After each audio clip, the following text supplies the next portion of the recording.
Kicidda xilli hore waa hadiyadda ugu weyn ee aan dayacno, qiimaheedana aanan aqoonin. Waa dabeecad boqolkiiba boqol noloshaada beddelayso. Waa caado ay leeyihiin cid walba oo nolosha guul ka gaartay. Haddii aad baarto caadooyinka dadka guulaystay, kuma jiro qof aan ka kicin hurdada saacad ama 2 saac ka hor salaada fajirka, xilli dad badan oo muslimiin ah ay hurdaan kana jiifaan micnaha dhabta ah ee salaada fajirka.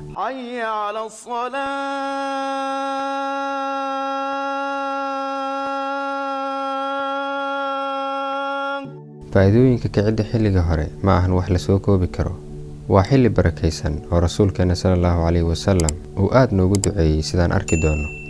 Waa xilli qofka maskaxdiisu sugan tahay, energy ama tamar badanna uu haayo. Sidoo kale waa xilli aan buuq badan lahayn oo qofku waxa uu rabo uu si buuxda u samayn karo. Rasuulka sallallahu alayhi wasallam aad ayuu u amaani jiray kalahaada, waana kan yiri: Ilaahu ummadayda u barakee kalahaada. Faa'iidooyinka kicidda xilliga hore waxaa ka mid ah waqtiga uu qofku u helayo inuu waxyaabo badan xaqiijiyo.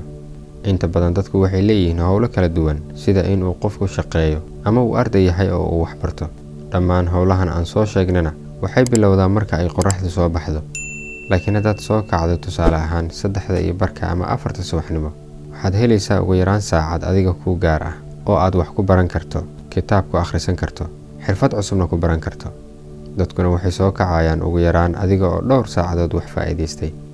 Waxyaabaha aan ogaaday isla markaana aan tijaabiyay aniga ka Maxamed ahaan waxaa ka mid ah: haddii aan bilaabo diyaarinta mowduuc xilligaas, mowduucigu qaadan lahaa diyaarintiisa ugu yaraan 2 maalin, ayay ii suurtagashaa in 3 saacadood oo waqtigaas salaada ka hor aan ku dhammeeyo. Waxaan ogaaday xaqiiqada barakada uu rasuulku sallallahu alayhi wasallam ku sheegay xilligaas. Haddii aad ku guulaysato kicidda waqtigaas ay hurdadu aadka u macaan tahay, waxaad ku guulaysan kartaa inaad noloshaada hoggaanka u qaban karto, dhistana shakhsiyad adag oo aad adigu leedahay, kadibna waxyaabo badan ayaad xaqiijin kartaa. Qofka leh caadooyinka guusha lagu gaaro, wax aan macquul ahayn ayuu macquul ka dhigi karaa. Barack Obama oo aad wada garanaysaan, madaxweynena ka noqday dalka Mareykanka iyadoo ay waddanka ka jirtay cunsuriyad baahsan, ayaa la sheegaa in isaga iyo xaaskiisa Michelle Obama ay ku tartami jireen qofka soo horkaco.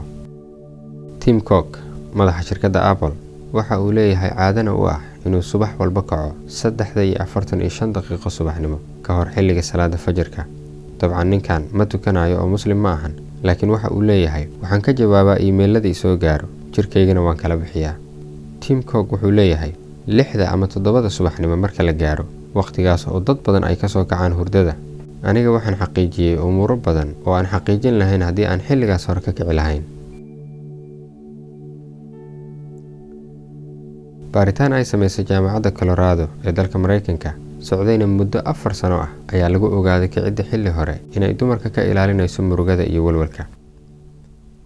Sida aan ognahay, dumarka waa ay ka jilicsan yihiin ragga, waxaana dhacda inay ka murugoodaan wax raggu ay u arkaan wax sahlan. Haddaba waxaa la isbarbar dhigay xaaladda dumar waqti hore kaco iyo kuwa waqti dambe kaco. Waxaana la ogaaday kuwa xilliga hore kaca inay ka fog yihiin walwalka iyo murugada, kana farxad badan yihiin kuwa hurdada ku daaha. Internetka haddii aad baarto, waxaad ku arkaysaa dad badan oo ka sheekeynaya tijaabooyinkooda ku aadan kicidda waqti hore iyo sida ay noloshoodu isku beddeshay markay bilaabeen inay xilli hore kacaan. Kicidda waqti hore waxa ay kuu horseedaysaa in maalintaada aad ku bilowdo farxad iyo firfircooni, halka marka ay qorraxda kuleylkeeda kaa kiciso aad caajis, xanaaq iyo waan daahay aad ku bilaabayso maalintaada. Waxaa la sheegaa in qofka xaaladda uu ku sugan yahay saacadaha ugu horreeya ee maalinta uu ku sugnaan doono maalintaas oo dhan. Haddii ay subaxdaada farxad kugu bilaabato, waxay taasi daliil u tahay in maalintaas aad farxad ku dhammaysan doonto. Laakiin haddii aad ku bilowdo xanaaq iyo murug subaxda hore, waxay caddayn u tahay in maalintaas aysan kuu wanaagsanaan doonin. Mowduuceena intaan ayuu ku egyahay. Waxaan muuqaal ka soo samayn doonaa insha Allah talooyin kaa caawinaya inaad xilli hore ka kacdo hurdada, laakiin waa haddii uu bato codsiga mowduucaas. Inta aan ku kulmayno mowduuceena xiga, wassalaamu calaykum waraxmatullaahi wabarakaatuh.